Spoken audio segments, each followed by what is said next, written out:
সাহাবাত ভালো ইবনে আছেন মনে নোমান। হয়। আলহামদুলিল্লাহ। মেয়ের নামে আহ, পরিচিতি লাভ করছে, আপনি ওই রকম আর কি।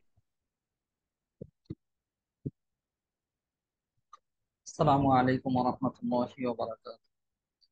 নাহমাদুহু ওয়া নুসাল্লি আলা রাসূলিহিল কারীম। আম্মা বাদ। আলহামদুলিল্লাহ। আজকে বৃহস্পতিবার, আপনারা সবাই জানেন। সাধারণত আমাদের মাদ্রাসাগুলোতে বৃহস্পতিবারের দিন হাফ ক্লাস হয়ে থাকে। অনেক জায়গায় আবার ক্লাসও হয় না, পিছনে পড়া পড়তে দেওয়া হয়। তো ইফতা বিভাগগুলোতে, যেগুলো নামি দামি ইফতা বিভাগ রয়েছে, ওই সমস্ত ইফতা বিভাগে বৃহস্পতিবারের দিন মুহাজারা হয়ে থাকে। তো তারই অনুসরণে আমরাও, যদিও অনলাইন, এরপরেও নিয়মিত আমরা প্রত্যেক বৃহস্পতিবারে মুহাজারা করার চেষ্টা করে থাকি। তারই ধারাবাহিকতায় আজকে আমরা হাদিসের প্রকার ও পরিচিতি, হাদিসের প্রকার ও পরিচিতি, এই শিরোনামে এই বিষয়ের উপর আজকে আমরা মুহাজারা করবো ইনশাআল্লাহ।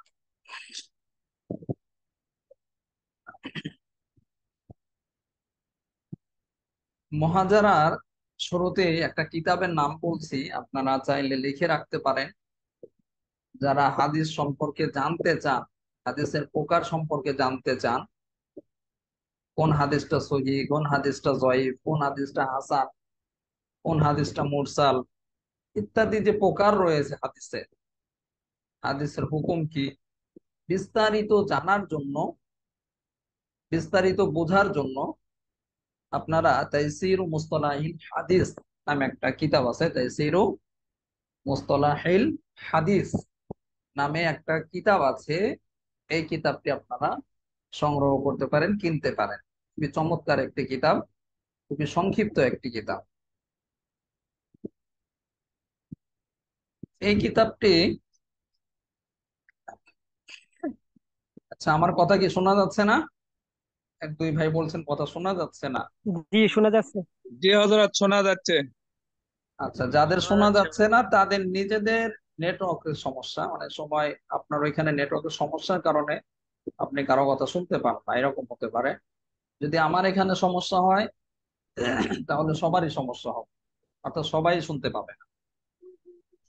আচ্ছা, যে কথাটা বলছিলাম, যে হাদিসের প্রকার সম্পর্কে, হাদিসের পরিচিতি সম্পর্কে যদি আপনারা জানতে চান, কোন হাদিসটা সহিহ, কোন হাদিসটা জয়ীফ, কোন হাদিসটা জাল, কোন হাদিসটা মুরসাল, এই যে যে প্রকার রয়েছে হাদিসের, এই প্রকারগুলি জানতে চাইলে আপনার জন্য সুন্দর একটা কিতাব হলো তাইসির মুস্তালাহিল হাদিস। অনেক বিস্তারিতও না, অনেক সংক্ষিপ্তও না।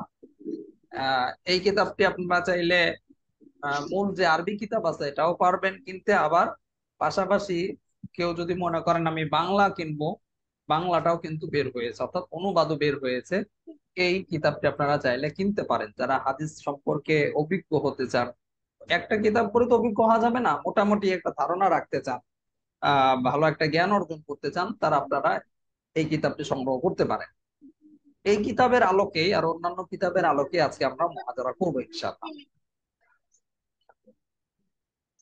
বাংলা বাজার সহকারে আরো বিভিন্ন লাইব্রেরি থেকে, এমনকি ইসলামী ফাউন্ডেশন থেকেও এই কিতাবের অনুবাদ প্রকাশিত হয়েছে। তাইসিরু মুস্তালাহিল হাদিস, হাদিসের প্রকার এবং পরিচিতি সম্পর্কে খুব ভালোভাবে আপনারা জানতে পারবেন। বর্তমানে হাদিসের প্রকার সম্পর্কে, হাদিসের পরিচিতি সম্পর্কে জানাটা খুবই জরুরি। যেহেতু আহ অনেকেই আছেন যারা আপনাকে যে কোনো, আপনার মুখে একটা হাদিস শুনলেই বলে যে হাদিসটা জয়ীফ, এই হাদিসটা জাল, ধারণা করে বলে দেয়। এভাবে আপনার গুরুত্বপূর্ণ কথাটাও অনেক সময় গুরুত্বহীন হয়ে যায় এই কথাটা বলার কারণে। যখন আপনার হাদিসের প্রকার সম্পর্কে জানা থাকবে, হাদিস কোনটা সহিহ কোনটা জয়ীফ, এই বিষয়ে যখন আপনার নলেজ থাকবে, জ্ঞান থাকবে, এলেম থাকবে, তখন কিন্তু আপনি এই কথাটা রদ করতে পারবেন, খণ্ডন করতে পারবেন। এই জন্য হাদিসের প্রকার সম্পর্কে, হাদিসের পরিচিতি সম্পর্কে জানাটা খুবই জরুরি। যেহেতু আমাদের এটা ইফতা, ইফতা কোর্স, এখানে তো আমরা এই বিষয়ে বেশি বিস্তারিত আপনাদেরকে বলতে পারবো না। একটা মুহাজারা হতে পারে, বিস্তারিত জানার জন্য আপনাদেরকে বিস্তারিত জ্ঞান অর্জনের জন্য উলুমুল হাদিসে ভর্তি হতে হবে। উলুমুল হাদিসে যদি ভর্তি হন বা উলুমুল হাদিস পড়েন, তখন আপনি হাদিস সম্পর্কে আরো ভালোভাবে জানতে পারবেন। তো এই কিতাবটি আপনাদের কাছে আমার অনুরোধ থাকবে, বর্তমানে হাদিসের ফিতনা বা হাদিস নিয়ে ফিতনা প্রচুর পরিমাণে হচ্ছে। আহ, একদল আছেন যারা নিজেদের পক্ষে হাদিস গেলে সহি, বিপক্ষে গেলে অনেক সময় তারা জয়ীফ বলে বসে। কোন কোন ক্ষেত্রে তারা হাদিসটাকে অগ্রহণযোগ্য বলে থাকে। এই জন্য হাদিসের প্রকার সম্পর্কে জ্ঞান রাখা খুব জরুরি। এরপরে আহলে কোরআন নামে একটা দল বের হয়েছে। যদিও দলটা তেমন সংখ্যা নেই বা আমাদের দেশে তেমন প্রচার নেই, কিন্তু অনলাইনে মাঝে মধ্যে দেখা যায়। তাদেরকে খণ্ডনের জন্য বা তাদের কথার জবাব দেওয়ার জন্য আপনার হাদিস সম্পর্কে জ্ঞান থাকা খুব জরুরি। তো তারই ধারাবাহিকতায় আপনারা চাইলে এই কিতাবটি সংগ্রহ করতে পারেন, তাইসিরু মুস্তালাহিল হাদিস। আশা করি আপনারা সবাই বুঝবেন এবং খুব সাবলীল ভাবে, সহজ ভাবে এই কিতাবের মধ্যে হাদিসের প্রকার পরিচিতি নিয়ে আলোচনা করা হয়েছে। আমাদের দেশে যে সমস্ত মাদ্রাসা গুলো রয়েছে, ওই মাদ্রাসা গুলোতেও কিন্তু উলুমুল হাদিসের বিভাগে বেশিরভাগ মাদ্রাসা আমার জানা মতে, কোনো কোনো মাদ্রাসা নাও হতে পারে, আমার জানা মতো অধিকাংশ মাদ্রাসা গুলোতে উলুমুল হাদিসে এই কিতাবটি পড়ানো হয়। যাই হোক, মোটামুটি আপনারা বুঝতে পেরেছেন যে কিতাবটি খুবই গুরুত্বপূর্ণ। হাদিসের বিষয়ে জ্ঞান অর্জন করার জন্য এই কিতাবটি খুবই সহজ এবং সুন্দর একটি চমৎকার একটি কিতাব। তো আজকে আমরা যে বিষয়ে আলোচনা করব, যে বিষয়ে আমাদের মুহাজারা অনুষ্ঠিত হবে, সেটা হলো হাদিসের প্রকার ও পরিচিতি। আমরা সবাই মোটামুটি জানি যে হাদিসের বিভিন্ন প্রকার রয়েছে, হাদিসের মধ্যে বিভিন্ন ভাগ রয়েছে, বিভিন্ন শ্রেণী বিন্যাস রয়েছে। যেমন কোন হাদিসটা কওলি, কোন হাদিসটা ফেয়াইলি, কোন হাদিসটা তাকরিরি ইত্যাদি। এই হাদিস কাকে বলে, কোন হাদিসটাকে কওলি হাদিস বলে, কোন হাদিসটাকে ফেইলি হাদিস বলে, কোন হাদিসটাকে তাকরিরি হাদিস বলে, কোন হাদিসটাকে সহিহ হাদিস বলে, কোন হাদিসটাকে জয়ীফ হাদিস বলে, কোন হাদিসটাকে হাসান হাদিস বলে, কোন হাদিসটাকে মুরসাল হাদিস বলে, কোন হাদিসটাকে মারফু হাদিস বলে, কোন হাদিসটাকে মাওকুফ হাদিস বলে, কোন হাদিসটাকে মুনকাতি হাদিস বলে, কোন হাদিসটাকে আহ আহ, মুত্তাসিল হাদিস বলে, মুনকাতি হাদিস বলে ইত্যাদি। বিভিন্ন প্রকার রয়েছে।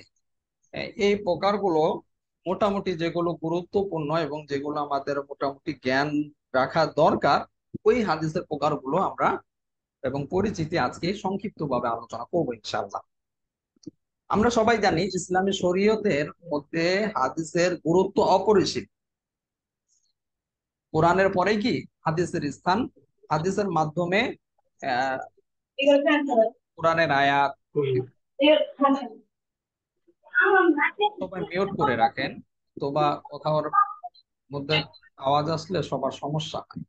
সবচেয়ে ভালো হয় আপনারা ক্লাস টাইমে মোবাইল ধরবেন না বা ল্যাপটপ ধরবেন না, হাতটা গুটিয়ে রাখবেন। যেহেতু আপনাদের কাজ নেই, আপনারা শুধু শুধু মোবাইল না ধরাটাই ভালো। আচ্ছা, হাদিসের ইসলামী শরীয়তের মধ্যে কি হাদিসের গুরুত্ব অপরিসীম। হাদিস লাগবেই, কোরআনের পরে হাদিসের স্থান। আর কোরআনের ব্যাখ্যা বলা হয় কি হাদিসকে। হাদিসের মাধ্যমে কোরআনের বিভিন্ন বিষয়ের ব্যাখ্যা, বিশ্লেষণ, বিস্তারিত আলোচনা করা হয়েছে। এই জন্য হাদিস সম্পর্কে কি মোটামুটি হলেও একটা জ্ঞান বা কিঞ্চিত জ্ঞান উলামায়ে কেরামের, মুফতি সাহেবদের থাকা দরকার। বর্তমানে তো এমন হয়েছে যে হাদিস সম্পর্কে জ্ঞান না থাকলে আপনি যে একজন মুফতি, মানুষ অনেকে গ্রহণই করবে না। কারণ আপনি একটা ফিকের কিতাবের, একটা ফতোয়ার কিতাবের হাওলা দিয়ে আপনি বিস্তার পাবেন না। আপনাকে বলবে যে আপনি যে হাওলাটা দিলেন, যে কথাটা বললেন, এটা কোন হাদিসের ভিত্তিতে বলেছেন, রাসূল সাল্লাল্লাহু আলাইহি ওয়াসাল্লাম থেকে বা হাদিসের মধ্যে এই ধরনের কোনো কথা এসেছে কিনা। এই জন্য আপনাকে হাওলাও দিতে হবে হাদিসের। হাদিসের হাওলা দিলেন, এখানে আবার শেষ না। আবার আপনাকে কেউ কেউ জিজ্ঞেস করতে পারে যে হাদিসটা সহিহ না জয়ীফ। আপনি জয়ীফ হাদিস দিয়ে দলিল দিলেন, না জাল হাদিস দিয়ে দিলেন, না মুরসাল হাদিস দিয়ে দিলেন। যেহেতু এখন বিভিন্ন হাদিসের অ্যাপস বের হয়েছে, বাংলায় অনুবাদ পাওয়া যায় অনেক হাদিসের কিতাবের। এই কারণে উলামায়ে কেরামের একজন মুফতি সাহেবের হাদিস সম্পর্কে ভালো একটা জ্ঞান রাখা গুরুত্বপূর্ণ এবং ক্ষেত্র বিশেষে জরুরিও বটে। প্রথমেই আসেন আমরা হাদিস কাকে বলে এই সম্পর্কে জেনে নিই। হাদিসের গুরুত্ব এতক্ষণ আমরা জানলাম। বিস্তারিত বেশি আলোচনা করা সম্ভব না, যেহেতু আপনারা উলামায়ে কেরাম সবাই মোটামুটি জানেন। আমরা অল্প অল্প করে আলোচনা করে যাব, তারপরে একটু সময় বেশি লাগবে। আহ, যেহেতু হাদিসের প্রকার, হাদিসের পরিচিতি গুরুত্বপূর্ণ এবং অনেক বিস্তারিত একটি বিষয়। হাদিস কাকে বলে? হাদিস মূলত, হাদিসের আবিধানিক অর্থ হলো কি? কথা। যদি আপনি ডিকশনারি খোলেন, অভিধান খোলেন, কমস খোলেন, দেখবেন যে হাদিসের আবিধানিক অর্থ কি বলা হয়েছে? কথা বলা হয়েছে, বাণী বলা হয়েছে, সংবাদ বলা হয়েছে, বার্তা বলা হয়েছে, বিষয় বলা হয়েছে ইত্যাদি শব্দ আহ, আবিধানিক অর্থে করা হয়েছে। আর হাদিসের পারিভাষিক অর্থ হলো যে রাসূল সাল্লাল্লাহু আলাইহি সাল্লামের কথা, কাজ, সমর্থন বা অনুমোদনকে কি বলে? হাদিস বলা হয়ে থাকে। যদি আপনারা তাইসিরুল মুস্তালাহিল হাদিস আর অন্যান্য কিতাবাদি দেখেন, তাহলে এই বিষয়ে বিস্তারিত এখানে পেয়ে যাবেন। তাহলে হাদিসের শাব্দিক অর্থ কি আমরা বলতে পারি? কথা বলতে পারি, বাণী বলতে পারি। আর হাদিসের পারিভাষিক অর্থ হলো রাসূল সাল্লাল্লাহু আলাইহি সাল্লামের কথা, কাজ, সমর্থন ও অনুমোদনকে কি বলে? হাদিস বলে। বুঝেছেন সবাই? তাহলে হাদিস কাকে বলে? এবার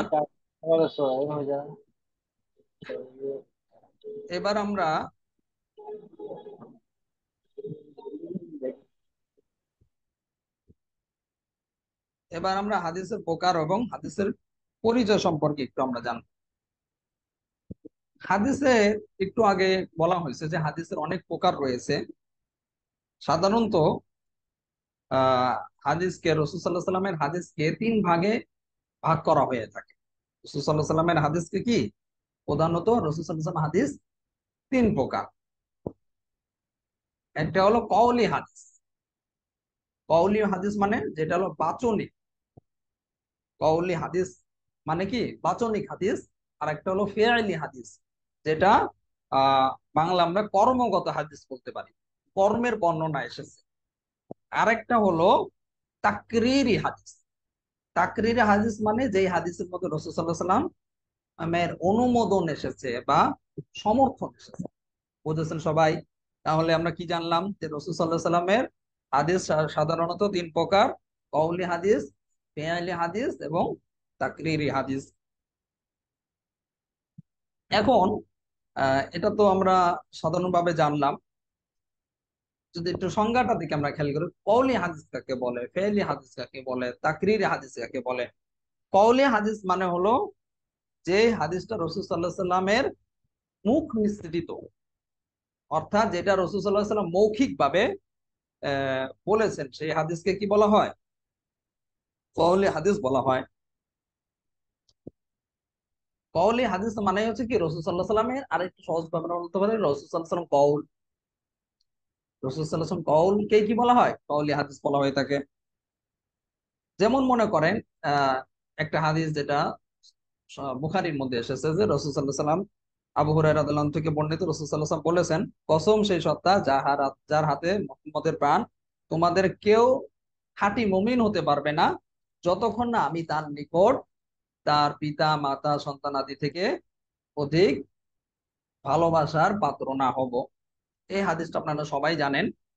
হাদিসের অর্থটা বললাম, সহিহ বুখারীর 14 নম্বর হাদিস।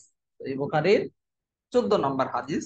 তো এই হাদিসটার দিকে যদি আপনার অর্থ দিকে খেয়াল করেন, হাদিসটার দিকে খেয়াল করেন, তাহলে দেখতে পারবেন যে এখানে কি, এই হাদিসটা হলো কওলি হাদিস। কারণ রাসূল সাল্লাল্লাহু আলাইহি ওয়াসাল্লাম কওল বা মুখ নিঃসৃত বাণী এখানে উল্লেখ করা হয়েছে। তাহলে রাসূল সাল্লাল্লাহু আলাইহি ওয়াসাল্লাম মৌখিক কথাকে কি বলা হয়ে থাকে? কওলি হাদিস বলা হয়ে থাকে। এরপরে হলো কওলির পরে হলো ফিআলি হাদিস। যে সমস্ত হাদিস রাসূল সাল্লাল্লাহু আলাইহি সাল্লামের কাজকর্ম, আচার, ব্যবহার, উঠা বসা, লেনদেন ইত্যাদি বর্ণিত হয়েছে, এই সমস্ত হাদিসকে কি বলা হয়ে থাকে? ফিআলি হাদিস বলা হয়ে থাকে বা কর্মগত হাদিস বলা হয়ে থাকে। যেমন সহিহ বুখারীর 1069 নম্বর হাদিস, সহিহ বুখারীর 1069 নম্বর হাদিসের মধ্যে যদি লক্ষ্য করেন, এখানে আছে যে আব্বাস রাদিয়াল্লাহু আনহু থেকে বর্ণিত, তিনি বলেন সূরা সোয়াদের সিজদা ওয়াজিব সিজদা সমূহের অন্তর্ভুক্ত নয়, তবে রাসূল সাল্লাল্লাহু আলাইহি ওয়াসাল্লামকে আমি তিলাওয়াতের পর সিজদা করতে দেখেছি। এই হাদিসটার মধ্যে বুখারীর 1069 নম্বর হাদিস, এখানে যদি লক্ষ্য করেন দেখবেন যে রাসূল সাল্লাল্লাহু আলাইহি সাল্লামের একটা কর্ম, একটা কাজ বর্ণনা করা হয়েছে যে রাসূল সাল্লাল্লাহু আলাইহি সাল্লাম এমন করেছেন। আর এটা কে দেখেছেন? একজন সাহাবী দেখেছেন। তো সহিহ বুখারীর 1069 নম্বর হাদিসের আলোকে আমরা জানতে পারলাম যেটা কি রাসূল সাল্লাল্লাহু আলাইহি সাল্লাম কর্ম বর্ণনা করা হয়েছে। আর কর্ম বর্ণনা করা হলে রাসূল সাল্লাল্লাহু আলাইহি সাল্লামের কোনো কাজের বর্ণনা আসলে, ব্যবহার বা উঠা বসা লেনদেনের বর্ণনা আসলে এই হাদিসকে কি বলা হয়? ফি'লি হাদিস বলা হয়ে থাকে। তারপরে হলো তাকরিরি হাদিস। তাকরিরি হাদিস মানে যে হাদিসটা, যে সমস্ত কাজ রাসূল সাল্লাল্লাহু আলাইহি সাল্লাম নিজে করেন, রাসূল সাল্লাল্লাহু আলাইহি সাল্লাম নিজে করেননি, তবে সাহাবায়ে কেরাম তারা করেছেন। আর রাসূল সাল্লাল্লাহু আলাইহি সাল্লাম নিজে কি করেছেন? ওইগুলো দেখেছেন এবং সমর্থন করেছেন। যখন দেখেছেন তিনি এই ধরনের কাজ, সাহাবায়ে কেরামের কর্মকে তিনি সমর্থন করেছেন, অনুমোদন দিয়েছেন। তো এবং সাথে সাথে তিনি এই কাজ করতে নিষেধও করেননি। তো এই ধরনের কাজকে কি বলা হয়, বা এই ধরনের হাদিসকেই তাকরিরি হাদিস বলা হয়ে থাকে। বুঝেছেন সবাই? যে সমস্ত কাজ সাহাবায়ে কেরাম করেছেন, রাসূল সাল্লাল্লাহু আলাইহি সাল্লাম অনুমোদন দিয়েছেন অথবা করতে দেখে নিষেধ করেননি, এই ধরনের হাদিসকে কি বলা হয়ে থাকে? তাকরিরি হাদিস বলা হয়ে থাকে। তো আমরা এতক্ষণ যে আলোচনাটা করলাম যে হাদিসের সাধারণত তিনটা প্রকার রয়েছে, একটা হলো কওলি হাদিস, ফি'লি হাদিস এবং তাকরিরি হাদিস।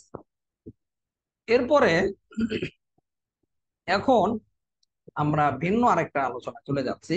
ভিন্ন আলোচনা মানে কি? হাদিসেরই আরেকটা প্রকারের দিকে।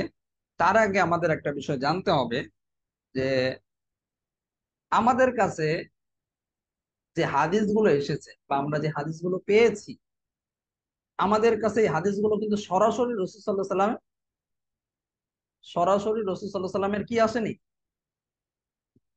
রাসূল সাল্লাল্লাহু আলাইহি সাল্লামের এই হাদিস কিন্তু চলে আসে। বুঝেছেন? যে কোনো হাদিসে আমরা যেটা পড়ি, এই হাদিসগুলো রাসূল সাল্লাল্লাহু আলাইহি সাল্লাম থেকে আমাদের কাছে সরাসরি আসে। তাহলে কিভাবে এসেছে? এই হাদিসগুলো এসেছে পরম্পরায়, বিভিন্ন রাবীদের মাধ্যমে। এই জন্যই এখানে রাবীদের মাধ্যমে আসার কারণে আহ, তারপরে কি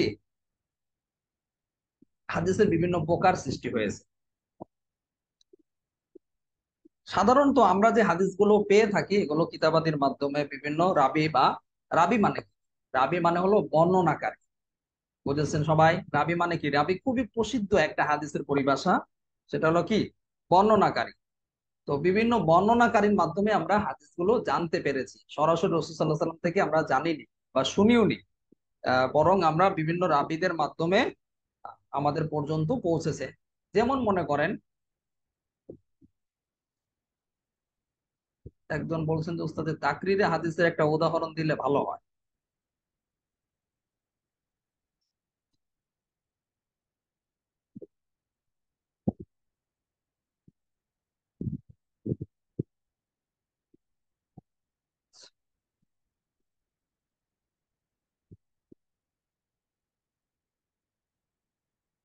তো সমস্যা হয়ে গেল মনে হয়।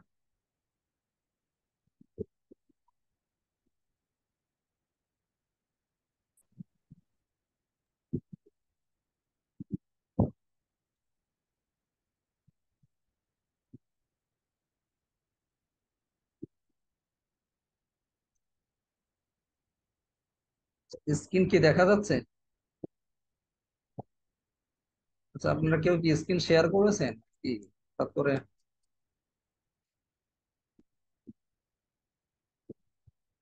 আচ্ছা, এখন ঠিক হয়ে গেছে।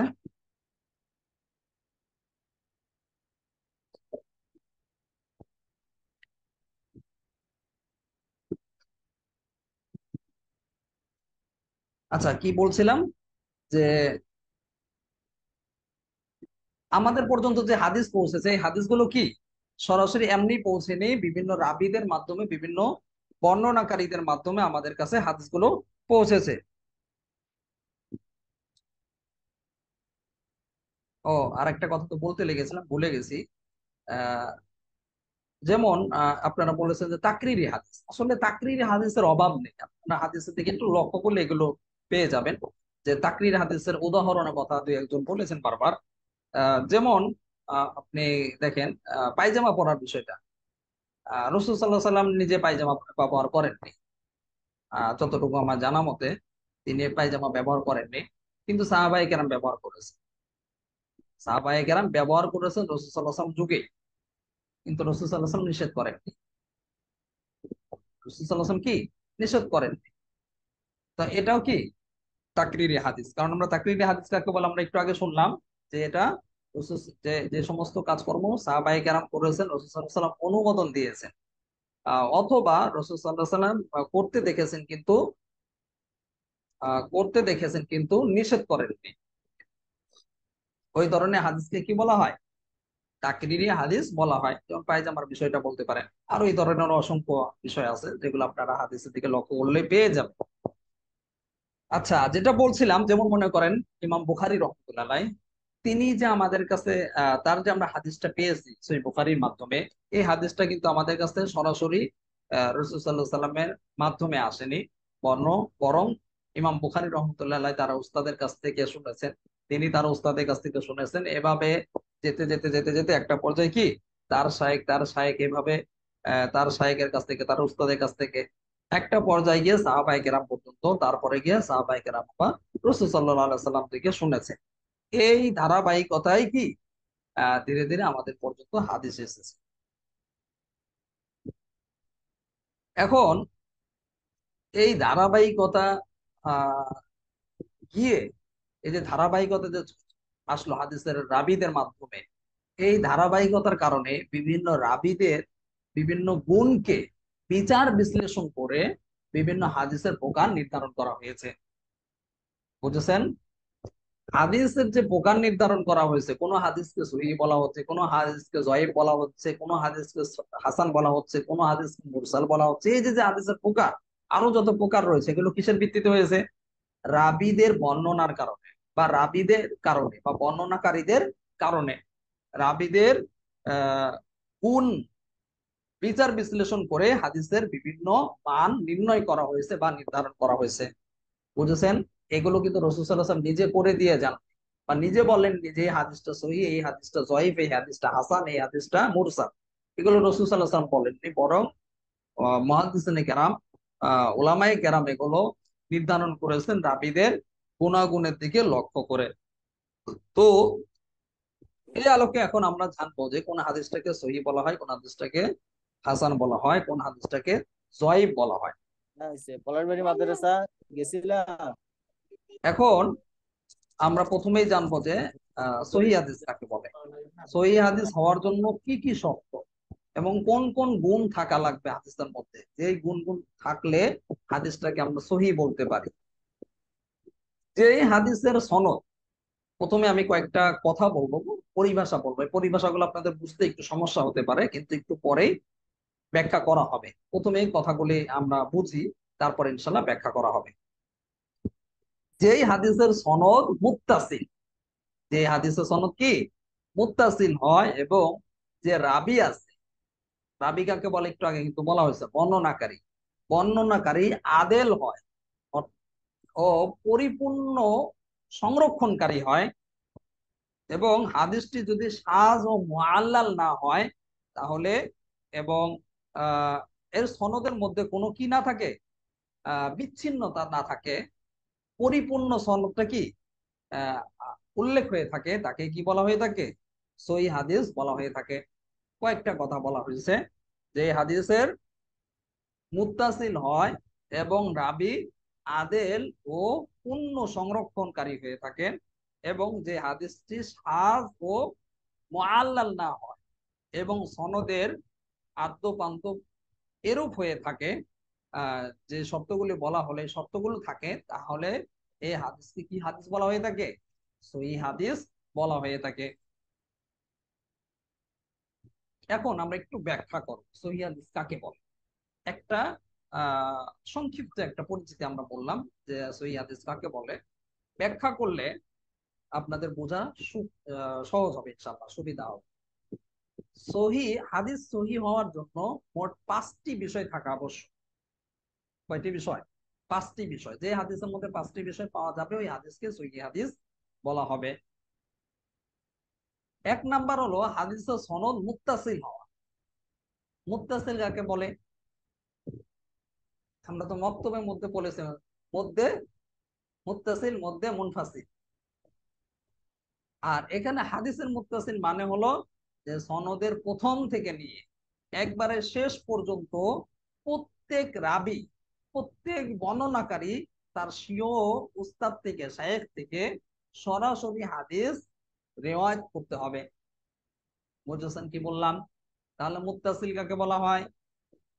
মুত্তাসিল মানে হলো সনদের আহ সনদ কাকে বলা হয়? সনদ মানে যে যে পরম্পরাটা যে বলা হয় যে ইমাম বুখারী তার উস্তাদ থেকে, তার শায়েখ থেকে, তার শায়েখ, তার শায়েখ থেকে, এভাবে শুনতে শুনতে তো একটা ধারাবাহিকতা সৃষ্টি হলো। এই ধারাবাহিকতাকেই সনদ বলা হচ্ছে। তো এই সনদের প্রথম থেকে একবার শেষ পর্যন্ত যারা রাবি রয়েছে, যারা বর্ণনাকারী রয়েছেন, তারা তার শায়েখ থেকে সরাসরি হাদিস রেওয়ায়াত করতে হবে। তাহলে হাদিসটা কি হবে? মুত্তাসিল হবে। 2 নাম্বার হাদিস হলো 2 নাম্বার শর্ত হলো সহিহ হাদিস হওয়ার জন্য যে হাদিসের বর্ণনাকারী তথা রাবী আদালত সম্পন্ন হতে হবে। 2 নাম্বার কি? হাদিসের রাবী আদালত সম্পন্ন হতে হবে। এর মানে হলো সনদের প্রত্যেক রাবী যারা বর্ণনাকারী রয়েছে তারা আহ মুসলিম হতে হবে, তারপরে বালেগ হতে হবে অর্থাৎ প্রাপ্তবয়স্ক হতে হবে, এবং আকেল মান হতে হবে, বিবেকবান হতে হবে, এবং তিনি কোনো ফাসিক বা পাপিষ্ঠ ব্যক্তি হবেন না। বুঝেছেন? তাহলে কি কি বললাম? যে হাদিসের রাবী বা বর্ণনাকারী আদালত সম্পন্ন হতে হবে। এর মানে হলো সনদের মধ্যে যারা রাবী রয়েছেন প্রত্যেক রাবী মুসলিম হতে হবে, বালেগ হতে হবে, এবং প্রাপ্তবয়স্ক। বালেগ মানে কি? প্রাপ্তবয়স্ক হতে হবে, তারপরে আকেল মান হতে হবে, বিবেকবান হতে হবে, এবং ফাসেক হতে পারবে না। এই সবগুলো বিষয়কে এক কথা কি বলা হয়? আদালত সম্পন্ন হতে হবে। রাবিকে কি হতে হবে? আদালত সম্পন্ন হতে হবে। 3 নাম্বার শর্ত হলো হাদিস সহিহ হওয়ার জন্য হাদিসের বর্ণনাকারী যারা রয়েছে, যারা রাবী রয়েছে, তাদের সংরক্ষণ শক্তি সম্পন্ন হতে হবে, পরিপূর্ণ সংরক্ষণ করতে পারে। মানে যে হাদিসটা আছে, যে বিষয়বস্তুগুলো আছে, পরিপূর্ণ সে মনে রাখতে পারে। এই জন্য তাকে আমরা আরেকটু যদি ঘুরিয়ে বলি যে তাদের স্মৃতিশক্তি মজবুত হতে হবে। অর্থাৎ আরেকভাবে আমরা বলতে পারি পরিপূর্ণ সংরক্ষণ শক্তি সম্পন্ন ব্যক্তি হতে হবে। এর মানে হলো সনদের প্রত্যেক রাবীকেই পরিপূর্ণ সংরক্ষণ শক্তি সম্পন্ন হতে হবে, চাই এটা স্মৃতি শক্তির মাধ্যমে হোক কিংবা লেখার মাধ্যমে হোক। এই সংরক্ষণটা কি 2 ভাবে হতে পারে। একটা হলো মুখস্থর মাধ্যমে, স্মৃতিশক্তির মাধ্যমে, আর একটা হলো লেখার মাধ্যমে। এক কথায় হলো সংরক্ষণ পরিপূর্ণ সংরক্ষণ শক্তি সম্পন্ন হতে হবে। বুঝেছেন? তাহলে আমরা কি বুঝলাম? তাহলে হাদিস সহিহ হওয়ার জন্য 3টা শর্ত। তার মধ্যে কি একটা হলো 5টা শর্তের মধ্যে আমরা 3টা শর্ত জানতে পারলাম। 4 নাম্বার শর্তটা হলো সাজ না হওয়া। হাদিসটা কি হতে পারবে না? সাজ হতে পারবে না। সাজ মানে কি? সাজ মানে হলো যে কোনো একজন সিকারাবি মানে নির্ভরযোগ্য যে রাবি। সিকারাবি মানে কি? নির্ভরযোগ্য রাবি বা নির্ভরযোগ্য বর্ণনাকারী। কোন নির্ভরযোগ্য বর্ণনাকারী যদি তার চেয়ে অধিক মানে যে রাবি বর্ণনা করেছে সেই রাবির চেয়ে অধিক সিকারাবি যে আছে, অধিক নির্ভরযোগ্য যে রাবি রয়েছে, তার বিপরীত রেওয়ায়াত হতে পারবে না। বুঝেছেন? বা রেওয়ায়াত করবেন না। বুঝেছেন? তাহলে সাজ কাকে বলা হয়? সাজ মানে হলো সিকা রাবির তার চেয়ে অধিক সিকা রাবির বিপরীত বর্ণনা করতে পারবেন না। বিপরীত বর্ণনা হলে ওইটা কি হয়ে যাবে? সাজ হয়ে যাবে। এটা একটা হাদিসের খুব গুরুত্বপূর্ণ একটা পরিভাষা। হাদিস সহিহ হওয়ার জন্য 5 নাম্বার যে শর্তটি রয়েছে যে মুআল্লাল না হওয়া। 5 নাম্বার শর্তটা কি? মুআল্লাল না হওয়া। এর মানে হলো এমন কোন গোপন আহ আহ, বা সূক্ষ্ম ত্রুটি হাদিসের মধ্যে বা সূক্ষ্ম ইল্লত আহ, কে বলা হয় যা আহ, হাদিসের মধ্যে স্বাভাবিকভাবে কি সহিহ হওয়ার মতোই মনে হয়, কিন্তু কি এর মধ্যে সূক্ষ্ম ত্রুটি রয়েছে। এই সূক্ষ্ম ত্রুটিটাই কি হাদিস সহিহ হওয়ার ক্ষেত্রে অন্তরায় সৃষ্টি করে। তো এই হাদিসটাকে স্বাভাবিকভাবে সহিহ মনে হয়, কিন্তু সূক্ষ্ম ত্রুটিটা থেকে যায়। তো এই ধরনের সূক্ষ্ম ত্রুটি মুক্ত হওয়া, এর মানে আমরা যেটা সংক্ষিপ্ত ভাবে বলতে পারি মুআল্লাল না হওয়া। কোন রকম সূক্ষ্ম ত্রুটিও বা গোপন কোন ত্রুটি বিচ্যুতিও বা ইল্লত না থাকা। যদি না থাকে তাহলে কি হবে? এটাকে হাদিসে সহিহ হওয়ার জন্য শর্ত হিসেবে গ্রহণ করা হবে। তাহলে এর মানে আমরা তখন কি পড়লাম বা কি জানলাম?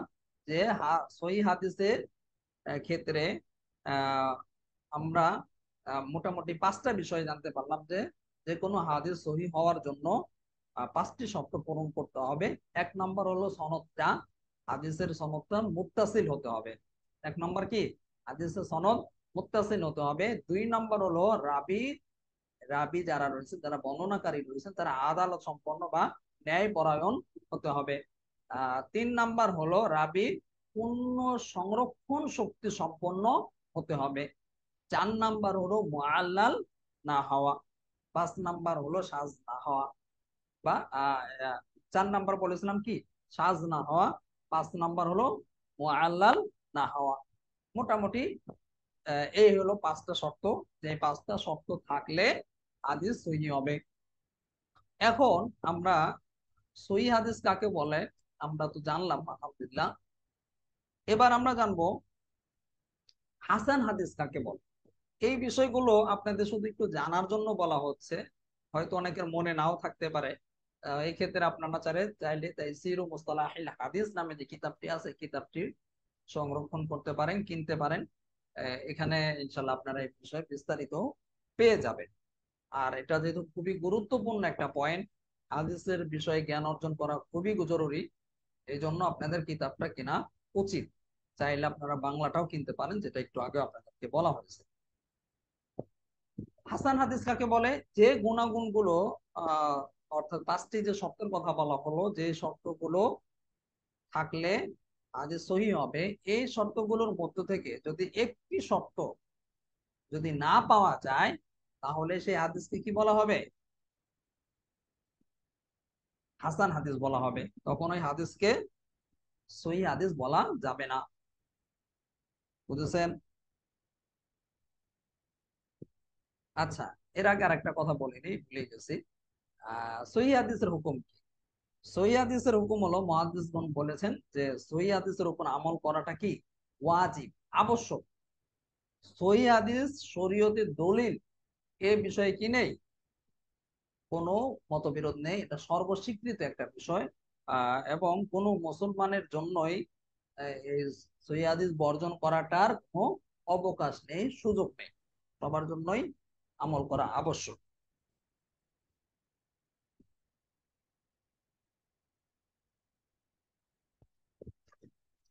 এবার আসেন, আমরা যেটা বলছিলাম যে হাসান হাদিস কাকে বলে। হাসান হাদিস হলো, এটাও একটা খুবই গুরুত্বপূর্ণ একটি প্রকার। আমরা অনেক সময় কিতাব, হাদিসের কিতাবগুলোতে দেখবো যে হাদিস হাসান বলা হয়েছে। আবার বিশেষ করে আপনারা তিরমিজিতে যদি লক্ষ্য করেন, সুনানে তিরমিজির মধ্যে দেখবেন প্রচুর পরিমাণে হাসান। ইমাম তিরমিজি রহমতুল্লাহ আলাইহি বিভিন্ন হাদিস বর্ণনা করে হাসান বলেছেন, হাদা হাদিসুন হাসান, এভাবে বিভিন্ন জায়গায় বলেছেন। তো হাসানও কি হাদিসের একটা গুরুত্বপূর্ণ একটি প্রকার। হাসান ওই হাদিসকে বলা হয় যার সনদ মুত্তাসিল, রাবি আদালত সম্পন্ন হয় এবং স্মৃতিশক্তিতে দুর্বলতা রয়েছে এবং হাদিসটি সাজ ও মুআল্লাল হওয়ার ত্রুটি থেকে মুক্ত। অর্থাৎ হাদিস সহিহ হওয়ার জন্য যেসব শর্ত বিদ্যমান থাকা আহ জরুরি, ওইগুলো ক্ষেত্রে যদি বর্ণনাকারীর স্মৃতিশক্তি কিছুটা দুর্বল হয়, কিছুটা কি বর্ণনাকারীর স্মৃতিশক্তি দুর্বল হয়, তাহলে সেই হাদিসকে যে মানটা রয়েছে সহি, এই মান থেকে সেই হাদিসটা এক স্তর নিম্নে চলে যাবে, তখন এই হাদিসটাকে হাসান বলা হবে। একটু আগে আপনাদেরকে বলেছিলাম, কথা প্রসঙ্গে বলে ফেলেছি, যে কোনো একটা শর্ত না পাওয়া গেলে, না যে কোনো একটা শর্ত না, পাঁচটা শর্তের মধ্যে যে একটা শর্ত যে আছে স্মৃতিশক্তি, সংরক্ষণ শক্তি, এটার ক্ষেত্রে বলা হয়েছে। এটা যদি কিছুটা দুর্বল হয়, স্মৃতিশক্তি সংরক্ষণ শক্তি যদি দুর্বল হয়, তখনই কি হয়, ওই হাদিসটাকে হাসান হাদিস বলা হয়ে থাকে। আগের কথাটা ভুল হয়েছে। তাহলে আমরা সহজে বলতে পারি সহিহ হাদিসের জন্য যে পাঁচটা শর্ত রয়েছে, যে পাঁচটা শর্ত থাকলে হাদিসকে সহিহ বলা হয়ে থাকে, ঠিক একইভাবে হাসান হাদিসের ক্ষেত্রেও ওই পাঁচটা শর্তের মধ্যে একটা শর্ত, যেটা সংরক্ষণ শক্তি, এটা যদি স্মৃতিশক্তিটা যদি কিছুটা দুর্বল হয়, তাহলে কি হয়, ওই হাদিসের মান এক স্তর নিচে চলে যায়, অর্থাৎ হাসানের পর্যায়ে চলে যায়। ওই হাদিসকে হাসান হাদিস বলা হয়ে থাকে। এখন কথা হলো, আহ হাসান হাদিস কাকে বলা হয়? হাদিস কোন হাদিসকে হাসান, হাসান হাদিসের হুকুম কি? সহিহ হাদিসের হুকুম তো আমরা জানলাম, হাসান হাদিসের হুকুম আহ শরীয়তের মধ্যে এটাও একটা দলিল হিসেবে গ্রহণযোগ্য। হাসান হাদিসকেও সহিহ হাদিসের মতো সমমর্যাদা দেওয়া হয়ে থাকে। এই জন্য সমস্ত ফুকায়ে কেরাম রয়েছেন, একে দলিল হিসেবে গ্রহণ করেছেন এবং এর উপর আমল করাটাকেও তারা, এর উপরও তারা সবাই আমল করেছেন। সহিহ হাদিসের উপর যেমন আমল করেছেন, ঠিক একইভাবে কি হাসান হাদিসের উপরও আমল করেছেন। এবং বিভিন্ন যে উসুলবিদগণ রয়েছে, উসুলবিদগণও তারা একে দলিল হিসেবে গ্রহণ করেছেন। আর এই ক্ষেত্রে ফুকায়ে কেরাম, উসুলবিদগণ সবাই একমত যে হাসান হাদিসও কি গ্রহণযোগ্য, আমলযোগ্য। তবে সহিহ হাদিস সহিহ হাদিস আর হাসান হাদিসের মধ্যে মধ্যে একটু আহ রয়েছে, ব্যতিক্রম রয়েছে। সেটা হলো, সহিহ হাদিস এবং হাসান হাদিসের মধ্যে যখন বৈপরীত্য দেখা দিবে, বিরোধ দেখা দিবে, তখন কি করতে হবে? তখন আপনাকে সহিহ হাদিসের উপরে আমল করতে হবে এবং সহিহ হাদিসকে প্রাধান্য দিতে হবে। বুঝেছেন বিষয়টা? খুবই গুরুত্বপূর্ণ বিষয় যে সহিহ হাদিস এবং হাসান হাদিসের মধ্যে যখন বৈপরীত্য দেখা দিবে, বিরোধ দেখা দিবে, তখন কি করতে হবে? সহিহ হাদিসকে প্রাধান্য দিতে হবে, হাসান হাদিসকে তখন ছেড়ে দিতে হবে। বুঝেছেন সবাই? তাহলে আমরা হাসান হাদিস কাকে বলে এবং হাসান হাদিসের হুকুম কি, এই সম্পর্কে মোটামুটি আমরা জানলাম। এবার আসেন জয়ীফ হাদিস কাকে বলে। জয়ীফ হাদিস খুবই প্রসিদ্ধ একটা হাদিসের প্রকার, যেটা আমরা সবাই মোটামুটি শুনে থাকি, সবাই জানি। জয়ীফ হাদিস বলা হয় যার মধ্যে কি হাসান হাদিসের শর্ত সমূহ থেকে কোনো একটি শর্ত, হাসান হাদিসের মধ্যে কি কি শর্ত ছিল আপনাদের তো মনে আছে, একটু আগে আলোচনা করা হলো। ওই শর্তগুলোর মধ্য থেকে যদি কোনো একটি শর্ত যদি আহ আহ, অনুপস্থিত থাকে, তাহলেই আহ ওই হাদিসটাকে কি বলা হবে? জয়ীফ হাদিস বলা হবে। অর্থাৎ ওই হাদিসটা আহ সহিহ হাদিস থেকে আরো দুই স্তর, বা হাদিসের দুই স্তর নিচে চলে যাবে, তৃতীয় স্তরে চলে আসবে। এর মানে হলো সেই হাদিসটা তখন কি হয়ে যাবে? জয়ীফ হয়ে যাবে। বুঝেছেন? সহিহ হাদিস সহিহ হওয়ার জন্য যে পাঁচটি শর্ত রয়েছে, ওই পাঁচটি শর্ত পরিপূর্ণ পাওয়া যায় না, তাহলে কি হবে? ওই হাদিসকে জয়ীফ হাদিস বলা হবে। এখন কথা হলো, জয়ীফ হাদিসের হুকুম কি, জয়ীফ হাদিসের বিধান কি? এটা খুবই গুরুত্বপূর্ণ একটা বিষয়। জয়ীফ হাদিসের কথা শুনলেই আমাদের দেশে কিছু ভাইয়েরা আছে, এমন ভাবে নাক ছিটকায়, এমন আচরণ করে, মনে হয় যে এই হাদিস একদম অগ্রহণযোগ্য। অথচ যারা এই হাদিসের প্রকার তৈরি করেছে, যারা হাদিসকে রাবীদের বর্ণনাকারীদের বিচার বিশ্লেষণ করে হাদিসের মান নির্ণয় করেছেন, হাদিসকে সহিহ, কোন হাদিসকে সহিহ, কোন হাদিসকে হাসান, কোন হাদিসকে জয়ীফ নির্ণয় করেছেন, সেই সমস্ত মুহাদ্দিসিনে কেরামই বলেছেন যে জয়ীফ হাদিসের হুকুম তারাই বলে গেছে। কিন্তু দুঃখজনক, আমাদের একদল ভাইয়েরা তা মুহাদ্দিসিনে কেরামের নির্ণয় করা হাদিস, সহিহ হাদিস, হাসান হাদিসকে মানেন, কিন্তু তাদের কথা অনুযায়ী জয়ীফ হাদিসকে মানেন না, নিজেদের মন মতো মানেন। তারা জয়ীফ হাদিসকে প্রায় জাল হাদিসের কাতারে নিয়ে যান। জাল হাদিস কাকে বলে একটু পরে আমরা আলোচনা করব। তো জয়ীফ হাদিসের ক্ষেত্রে আহ বিধানটা হলো, মুহাদ্দিসুল কিরাম যেটা বলেছেন যে জয়ীফ হাদিস দলিল হবে না। শরীয়তের ক্ষেত্রে কি হবে না? তো কোনো আইনের ক্ষেত্রে, কোনো বিচারের ক্ষেত্রে জয়ীফ হাদিস প্রয়োগ করা যাবে না এবং এটা গ্রহণযোগ্য হবে না। তবে আমলের ক্ষেত্রে, আইনের ক্ষেত্রে যদিও জয়ীফ হাদিস দ্বারা দলিল যোগ্য নয় বা দলিল দেওয়া যাবে না, তবে ফুকায়ে কেরাম, মুহাদ্দিসিনে কেরাম প্রায় সবাই একমত যে জয়ীফ হাদিস ফাজাইলের ক্ষেত্রে কি জয়ীফ হাদিসের উপর আমল করা যাবে এবং আমল করাটা মুস্তাহাব। জয়ীফ হাদিস কি তাহলে ফাজাইলের ক্ষেত্রে গ্রহণ করা যাবে। আবার ফুকায়ে কেরাম, মুহাদ্দিসিন কেরাম এটাও বলেছেন জয়ীফ হাদিস প্রয়োজনে ইতিহাসের ক্ষেত্রে, তারপরে তাফসীরের ক্ষেত্রেও জয়ীফ হাদিস গ্রহণ করার সুযোগ রয়েছে। বিশেষভাবে আরো অনেক কথা আছে, আমি আপনাদের বোঝার জন্য সংক্ষিপ্ত করে করে বলছি। তাহলে আমরা কি জানলাম? জয়ীফ হাদিস, বিশেষভাবে জয়ীফ হাদিস দ্বারা আমলের ক্ষেত্রে, আকীদার ক্ষেত্রে, আইনের ক্ষেত্রে জয়ীফ হাদিস দিয়ে আমল করা যাবে না, জয়ীফ হাদিস দিয়ে দলিল দেওয়া যাবে না। তবে জয়ীফ হাদিস যদি ফাজাইলের ক্ষেত্রে হয়, ফজিলত সম্পর্কিত হাদিস হয়, কিন্তু হাদিসটা জয়ীফ, তারপরেও তার উপরে কি করা যাবে? আমল করা যাবে। আবার যদি ইতিহাসের ক্ষেত্রে হয়, ইতিহাস সম্পর্কিত জয়ীফ হাদিস হয়, তাহলে ওইটা বর্ণনা করা যাবে। আবার এমনি ভাবে যদি তাফসীরের ক্ষেত্রে হয়, ব্যাখ্যা বিশ্লেষণের জন্য যদি জয়ীফ হাদিস বর্ণনা করা হয়, হাদিসের তাফসীরে, কোরআনের তাফসীরের ক্ষেত্রে, ওইখানেও কি জয়ীফ হাদিস বর্ণনা করার সুযোগ আছে, বহন করার সুযোগ আছে। সুতরাং জয়ীফ হাদিস শুনলেই যারা নাক সিটকান, এটা উচিত না। কেউ যদি ফজিলতের ক্ষেত্রে, ফাজাইলের ক্ষেত্রে জয়ীফ হাদিস বলেন, আর যদি এর দ্বারা মানুষ উদ্বুদ্ধ হয়ে আমল করে, তাহলে এটা কি হবে?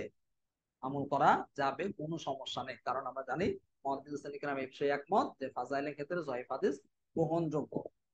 ইনশাআল্লাহ আমরা আরেকটি মুহাজারার মধ্যে জয়ীফ হাদিস এবং জাল হাদিসের বিষয়ে আরো আলোচনা করব। তারপরে ওইখানে ইনশাআল্লাহ আমরা এই বিষয়ে বিস্তারিত আলোচনা করব। এখানে শুধু সংক্ষিপ্ত ভাবে কয়েকটা প্রকার নিয়ে আলোচনা করছি, পরিচিতি নিয়ে আলোচনা করছি। এরপরে দেখেন জাল হাদিস কাকে বলে। জাল হাদিস মানে হলো যেটা মিথ্যা হাদিস, বা মিথ্যা কথাকে, বানোয়াট কথাকে রাসূল সাল্লাল্লাহু আলাইহি সাল্লাম নামে, রাসূল সাল্লাল্লাহু আলাইহি সাল্লামের নামে প্রচার জানিয়ে দেওয়াকে কি বলা হয়? বলা হয় জাল হাদিস বলা হয়ে থাকে বা মাউজু হাদিস বলা হয়ে থাকে। সাধারণত বিভিন্ন ব্যক্তিবর্গরা তারা নিজেদের সুবিধার জন্য রাসূল সাল্লাল্লাহু আলাইহি সাল্লামের নামে তারা নিজেদের কথাকে রাসূল সাল্লাল্লাহু আলাইহি সাল্লামের নামে চালিয়ে দিয়ে থাকে বা রচনা করে থাকে। এই ধরনের হাদিসকে কি বলা হয়ে থাকে? মাউজু বা জাল হাদিস বলা হয়ে থাকে। বুঝেছেন সবাই? তাহলে আমরা জানলাম যে মাউজু বা জাল হাদিস কাকে বলে। এখন হাদিসে কুদসি কাকে বলে? হাদিসে কুদসি হচ্ছে যেসব হাদিসে শব্দ, তারপরে ভাষা, রাসূল সাল্লাল্লাহু আলাইহি সাল্লামের আর ভাব, হাদিসের যে ভাব রয়েছে, মর্ম রয়েছে, এটা হলো আল্লাহ তাআলার। যে সমস্ত হাদিসের শব্দ, ভাষা রাসূল সাল্লাল্লাহু আলাইহি সাল্লামের, আর ভাব আর মর্মটা কি আল্লাহ তাআলার, আর আল্লাহ তাআলা তার রাসূল সাল্লাল্লাহু আলাইহি সাল্লামকে জিবরাইল আলাইহিস সালামের মাধ্যমে অথবা ইলহামের মাধ্যমে কিংবা স্বপ্ন যোগে জানিয়ে দিয়েছেন, সেটাকেই কি বলা হয়ে থাকে? হাদিসে কুদসি বলা হয়ে থাকে। বুঝেছেন সবাই? তাহলে হাদিসে কুদসি কাকে বলা হয়? যেই হাদিসের শব্দ বা ভাষা রাসূল সাল্লাল্লাহু আলাইহি সাল্লামের, কিন্তু তার ভাব বা মর্ম আল্লাহ তাআলা, আর আল্লাহ তাআলা তার রাসূল সাল্লাল্লাহু আলাইহি সাল্লামকে জিবরাইল আলাইহিস সালামের মাধ্যমে অথবা ইলহামের মাধ্যমে কিংবা স্বপ্ন যোগে ওই বিষয়টি জানিয়ে দিয়েছে, সেটাকে কি বলা হয়ে থাকে? হাদিসে কুদসি বলা হয়ে থাকে। এবার আসেন হাদিসে মারফু কাকে বলে, মারফু হাদিস কাকে বলে? মারফু হাদিস বলা হয়ে থাকে যে হাদিসের উৎস স্বয়ং রাসূল সাল্লাল্লাহু আলাইহি সাল্লামের, চাই সেটা তার কথা, কাজ, কর্ম বা গুণ হোক না কেন, সেটাকেই হাদিসে মারফু বলা হয়ে থাকে। অর্থাৎ আহ যে হাদিসের উৎসটা সরাসরি রাসূল সাল্লাল্লাহু আলাইহি সাল্লাম, সেটা রাসূল সাল্লাল্লাহু আলাইহি সাল্লাম কথাও হতে পারে, সাল্লাল্লাহু আলাইহি সাল্লামের আহ কাজও হতে পারে, সমর্থনও হতে পারে, রাসূল সাল্লাল্লাহু আলাইহি সাল্লাম গুণও হতে পারে। এই ধরনের হাদিসকে কি বলা হয়ে থাকে? মারফু হাদিস বলা হয়ে থাকে। হাদিসের ক্ষেত্রে খুব প্রসিদ্ধ একটি প্রকার হচ্ছে মারফু হাদিস। তো এবার আসেন মাওকুফ হাদিস কাকে বলা হয়? মাওকুফ হাদিস হলো যে হাদিসের মধ্যে কোনো সাহাবী, আগেরটাই বলা হয়েছে রাসূল সাল্লাল্লাহু আলাইহি ওয়াসাল্লামের, আর মাওকুফ হাদিস হলো কোন সাহাবীর কথা, কাজ বা সমর্থন বর্ণনা করা হয়েছে, সেই হাদিসকেই মাওকুফ হাদিস বলা হয়ে থাকে। বুঝেছেন সবাই? তাহলে আমরা জানলাম যে কোন হাদিসটাকে সহিহ কোন হাদিসটাকে মারফু বলা হয় আর কোন হাদিসটাকে মাওকুফ হাদিস বলা হয়। এবার আসেন মাকতু হাদিস কাকে বলে? মাকতু হাদিস হলো যে হাদিসের কোন তাবেঈর কথা, কাজ বা সমর্থন বর্ণনা করা হয়েছে, তাকেই মাকতু হাদিস বলা হয়ে থাকে। এরপর হলো মুত্তাসিল হাদিস কাকে বলা হয়? মুত্তাসিল হাদিস হলো যে হাদিসের সনদের ধারাবাহিকতা শুরু থেকে একবারে শেষ পর্যন্ত পরিপূর্ণরূপে রক্ষিত হয়েছে, মাঝে কোনো বর্ণনাকারী বাদ পড়েনি বা উজ্জ্বল থাকেনি, ওই হাদিসকেই মুত্তাসিল হাদিস বলা হয়ে থাকে। আবার এই মুত্তাসিল হাদিসকে কেউ কেউ মাউসুল মাউসুল হাদিসও বলে থাকেন, মাউসুল হাদিসও বলা হয়ে থাকে। এরপর আসেন মুনকাতি হাদিস কাকে বলে? মুনকাতি হাদিস হলো যে হাদিসের সনদের ধারাবাহিকতা শুরু থেকে শেষ পর্যন্ত পরিপূর্ণরূপে রক্ষিত হয়নি, মাঝে যে কোনো একজন রাবী বা বর্ণনাকারী বাদ পড়েছে বা উজ্জ্ব রয়েছে, তাকে মুনকাতি হাদিস বলা হয়ে থাকে। আর মুআল্লাক হাদিস কাকে বলে? মুআল্লাক হাদিস হলো হাদিস বর্ণনা করতে গিয়ে যদি প্রথম দিকে যদি রাবী বা বর্ণনাকারীর নাম বাদ পড়ে যায়, তাহলে এই হাদিসকে মুআল্লাক হাদিস বলা হয়ে থাকে।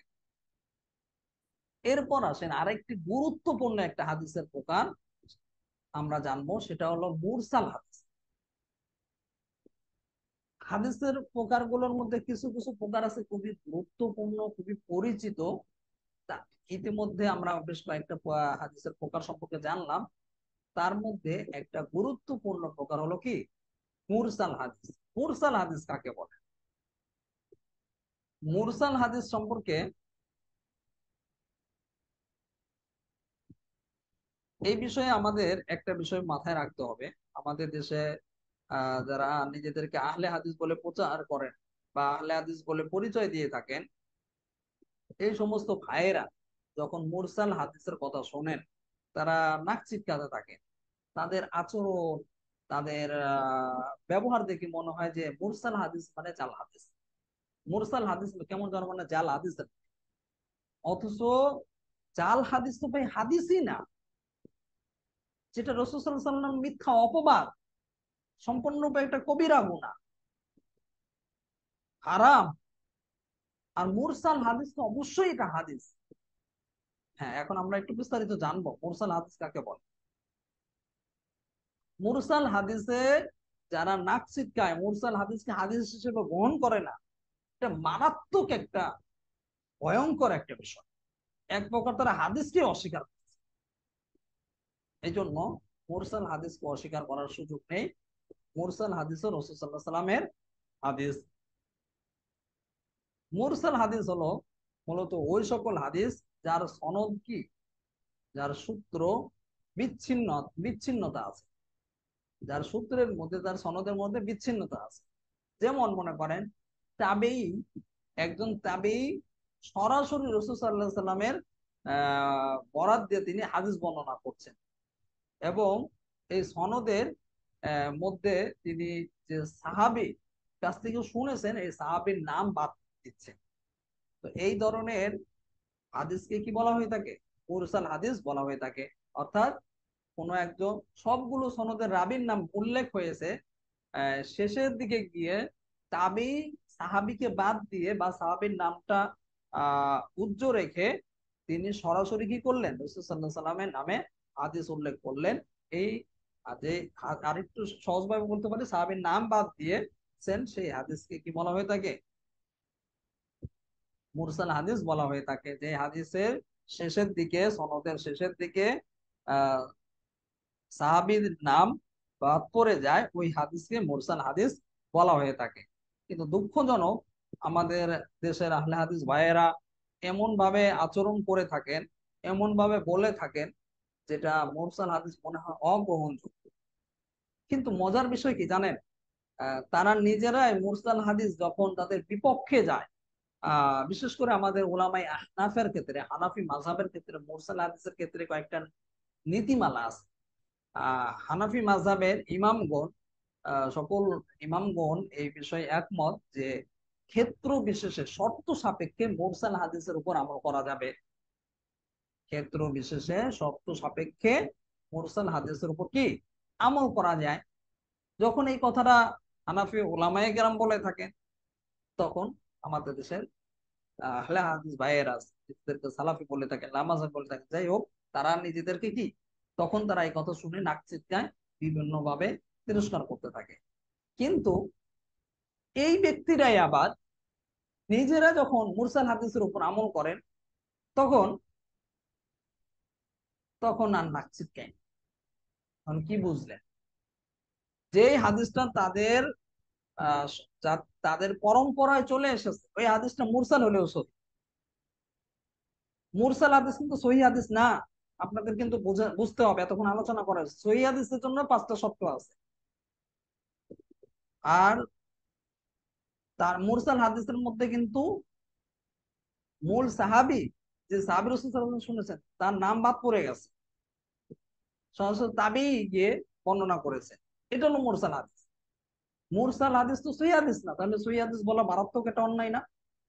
মুরসাল একটা আলাদা একটা প্রকার। কিন্তু মজার বিষয় কি জানেন? আমাদের দেশের আহলে হাদিস ভাইয়েরা, সালাফি ভাইয়েরা, তারা অন্য সময় যখন উলামায়ে আহনাফের মুরসাল হাদিসের কথা শোনেন, নাক ছিটকায়, জাল হাদিসের মতো অগ্রহণযোগ্য বলতে চায়। আহ কিন্তু নিজেদের বেলায় তারা ঠিকই আমল করে। প্রমাণ কি? প্রমাণ হলো, আপনারা তাদের যে বাংলা হাদিস নামে যে অ্যাপস আছে, তারপর আল হাদিস অ্যাপস আছে, এগুলো বাংলা অনুবাদ সহকারে আছে।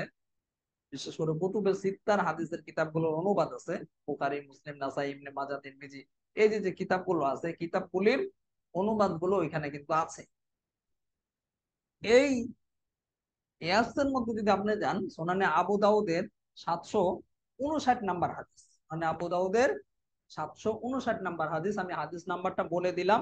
কারো যদি সন্দেহ হয় উস্তাদ যে কি বললেন, কথাটা কি ভিত্তিহীন বললেন নাকি সঠিক কথা বললেন, আপনারা চাইলে এখনই যাচাই করতে পারেন, বা ক্লাস শেষে গিয়েই সাথে সাথে তাদের হাদিসের অ্যাপস ইনস্টল করে দেখতে পারেন আমার কথাটা সত্যি না মিথ্যা। আমি যাচাই করেই বলছি। সুনান আবু দাউদের 759 নাম্বার হাদিস। এই হাদিসটা যদি আপনারা যদি তাদের হাদিসের অ্যাপস এর মধ্যে যান, এইখানে দেখবেন এই হাদিসটা তাবেঈর নাম বর্ণনা করা নেই, তাবেঈর নাম বাদ পড়ে গেছে। তাবেঈর নাম না, আফওয়ান, ওই সাহাবীর নাম বাদ পড়ে গেছে। আর আমরা জানি সাহাবীর নাম বাদ পড়ে গেলে তখন এই হাদিসটা কি হয়ে যায়? মুরসাল হয়ে যায়। সকল মুহাদ্দিসিন কিরাম এই বিষয়ে একমত। সকল মুহাদ্দিসিন কিরাম বলেছেন মুরসাল হাদিস। অথচ তারা যে হাদিসটা 759 নাম্বার হাদিসটা তাদের অ্যাপস এর মধ্যে এনেছেন, সুনান আবু দাউদের, এই হাদিসটা মুরসাল। কিন্তু তারা হাদিসের মানটা দেখবেন সুন্দর করে সহি লিখে রেখেছে। লিখে রেখেছে কি? সহি হাদিস। বলেন এটা কি খেয়ানত না? এটা খেয়ানত কি না? চরম একটা খেয়ানত। ধোঁকাবাজি বললে এটা ভুল হবে না, চরম ভাবে ধোঁকাবাজি করা হয়েছে উম্মতের সাথে, চরম ভাবে ধোঁকাবাজি করা হয়েছে। এখানে মুরসাল হাদিসকে সহিহ হাদিস বলা হচ্ছে। এই জন্য আপনাদেরকে আমি বলে থাকি, বা আমরা পান্নালে ছাত্রদেরকে উপদেশ দিয়ে থাকি যে আপনারা আল হাদিস অ্যাপস, বাংলা হাদিস অ্যাপস ব্যবহার করবেন না। একটা নমুনা দেওয়া হলো, এরকম নমুনা আরো রয়েছে যেখানে তারা তাদের সুবিধা হওয়ার কারণে বা তাদের আহ পক্ষে যাওয়ার কারণে তারা যেটার উপর আমল করে, এই হাদিসটা সহি না হলেও তারা সহি লিখে রেখেছে। যার একটা প্রমাণ কি 700 আবু দাউদের 759 নাম্বার হাদিস। এই হাদিসটা বুকে হাত বাঁধা সম্পর্কিত, যেহেতু তারা বুকের উপর হাত বাঁধে, আর এই হাদিসটা যদি বুকে হাত বাঁধার হাদিস, এখন হাদিসটা মুরসাল হোক, তারপরেও হাদিসটাকে তারা সহি হাদিস বলে লিখে দিয়েছে। এই হাদিসটা অর্থাৎ মুরসাল হাদিসটা কে তারা সহি লিখেছে, এটা তো একটা অন্যায় করেছে। এই হাদিসের যে মুরসালের মধ্যে তো কোনো রকম সন্দেহ নেই, কারণ আমরা জানি যে সাহাবীর নাম বাদ পড়েছে, আর এটা তাহলে মুরসাল হয়ে যাবে। এছাড়াও এই হাদিসের মধ্যে সুলাইমান ইবনে মুসা নামে একজন বর্ণনাকারী রয়েছেন, একজন রাবি রয়েছে। সুলাইমান বিন মুসা নামে কি একজন রাবি রয়েছে। এই রাবি সম্পর্কে বিভিন্ন মুহাদ্দিসিনে কেরামও বিভিন্ন মতামত দিয়েছেন। যেমন মনে করেন ইমাম বুখারী রহমতুল্লাহ আলাইহ, ইমাম বুখারী রহমতুল্লাহ আলাইহ বলেছেন যে তার কাছে আপত্তিকর বর্ণনা রয়েছে, ইনদাহু মানাকি। তার মধ্যে কি রয়েছে, এই রাবি সম্পর্কে বলেছেন যে তার মধ্যে, আচ্ছা এই যে ভাই আপনি স্ক্রিনশট, স্ক্রিন এখানে দিতে বলা হয়নি, এই যে আপনি দিয়েছেন সবার দেখেন কে।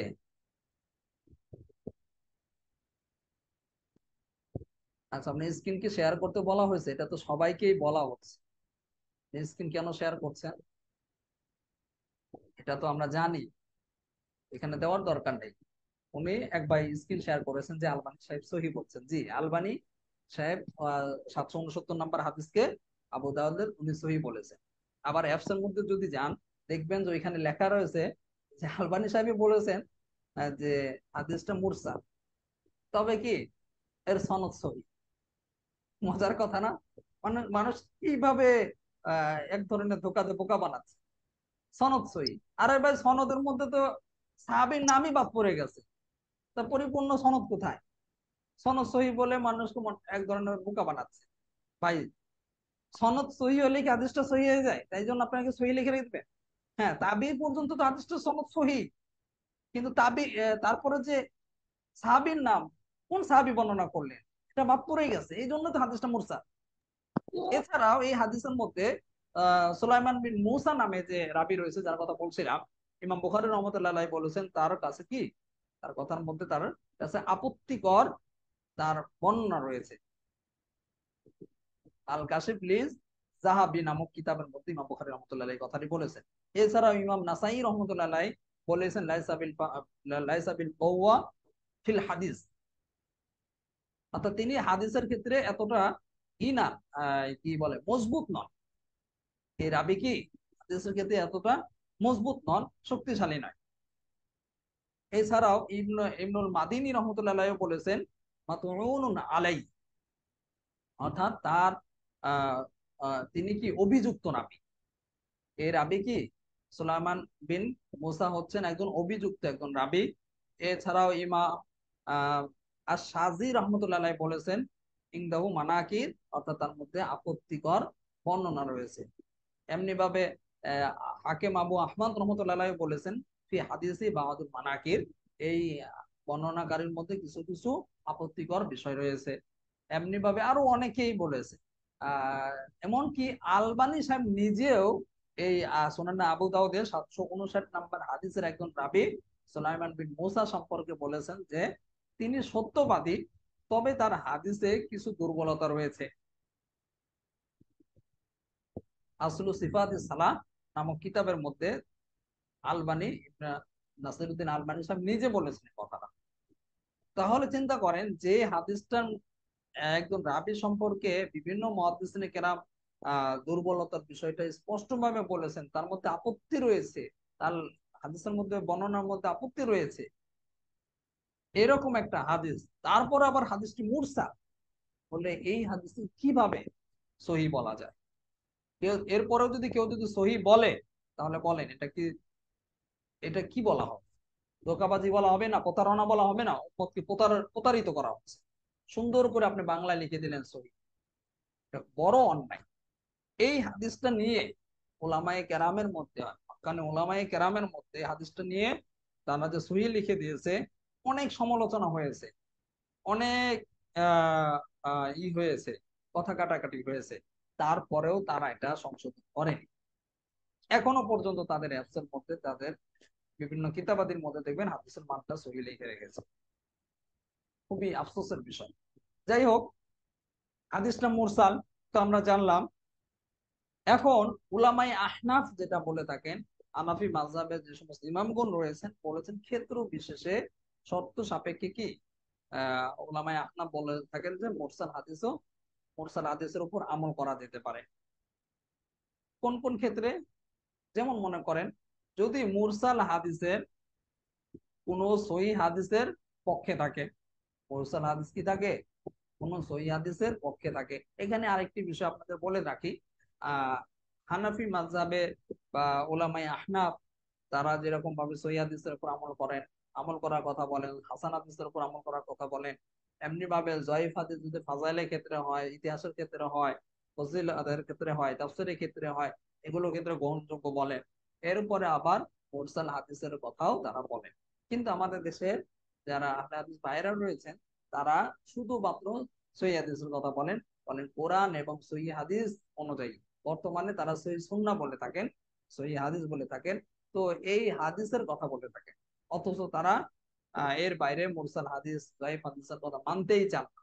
কিন্তু যখন তাদের বিপক্ষে যায় কোনো হাদিস, বা পক্ষে হাদিস যখন বিপক্ষে চলে যায়, তাদের কথা অনুযায়ী মুরসাল হাদিসের উপর আমল করা যাবে না, তখন আবার এই হানাফি মাযহাবের এই উসুলটাকে নিয়ে আসে যে না, হানাফি মাযহাবে না আছে, ভাই হানাফি মাযহাবে আছেই। কিন্তু আমরা তো আপনাদের মতো বলি না যে শুধু সহিহ হাদিসই মানতে হবে। সহিহ হাদিসও মানতে হবে। আমরা মুহাদ্দিসিনে কেরামের মতে মুরসাল হাদিসও তারা বলেছেন বিভিন্ন ক্ষেত্রে শর্ত সাপেক্ষে আমল করা যেতে পারে। কি কি শর্ত?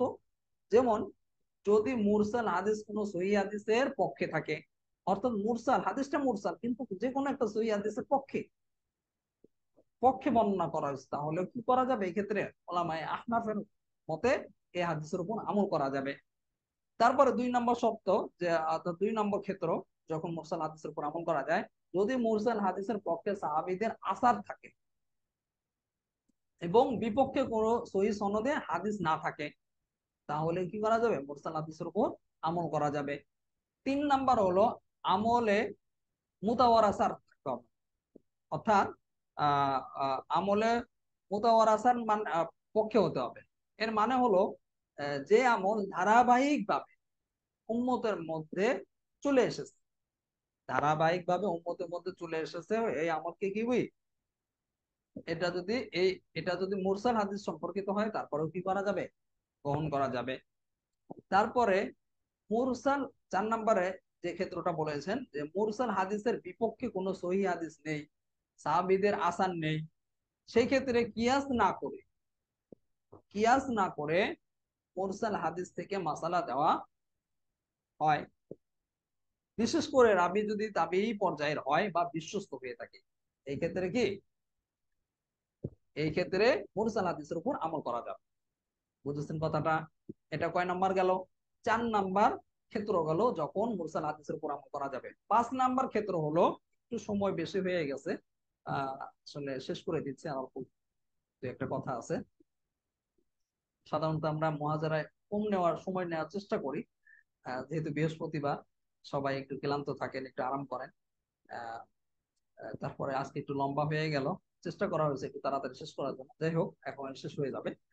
4 নম্বর ক্ষেত্রটা বললাম, এবার 5 নম্বর ক্ষেত্র যখন মুরসাল হাদিসের উপর আমল করা যায়। 5 নম্বর ক্ষেত্রটা হলো, একই বিষয়ে যদি একাধিক মুরসাল হাদিস পাওয়া যায়, একই বিষয়ে যদি একাধিক মুরসাল হাদিস পাওয়া যায় এবং বিপরীত সহিহ হাদিস না থাকে, তাহলে কি করা যাবে? ওই মুরসাল হাদিসের উপর আমল করা যাবে, মুরসাল হাদিস গ্রহণ করা যাবে এবং মুরসাল হাদিসের দলিলও দেওয়া যাবে।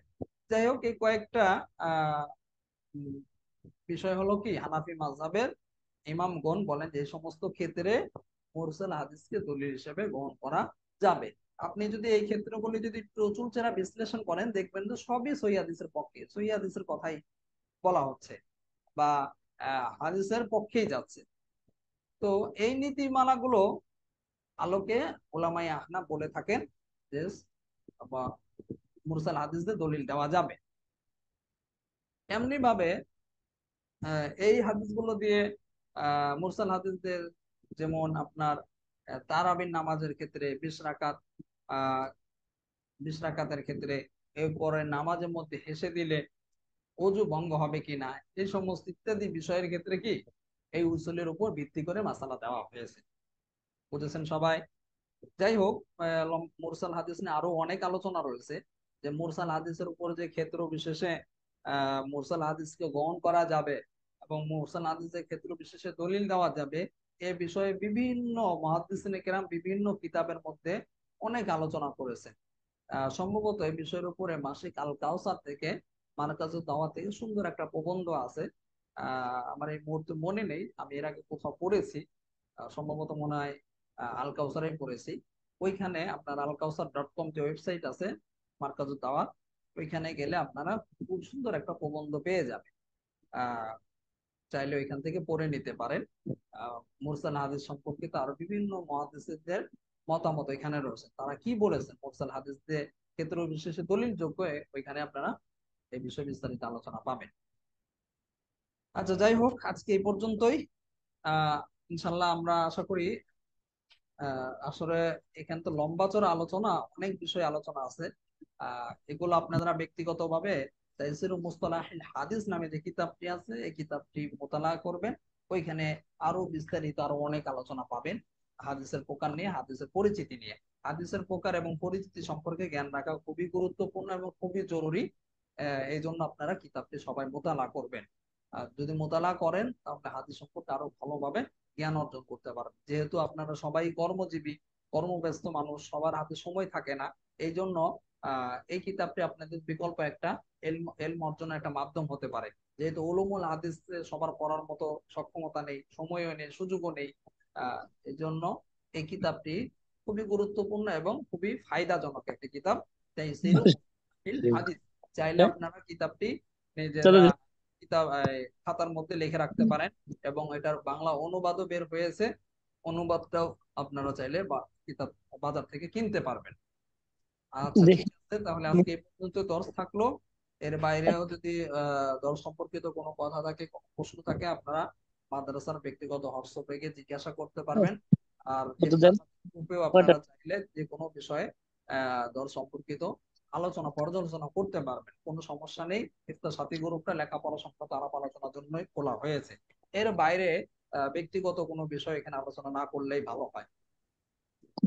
আচ্ছা, আজকে এই পর্যন্ত দর্শ থাকলো। সুবহানাল্লাহি ওয়া বিহামদিহি, সুবহানাকাল্লাহুম্মা ওয়া বিহামদিকা, আশহাদু আল্লা ইলাহা ইল্লা আনতা, আস্তাগফিরুকা ওয়া আতুবু ইলাইক।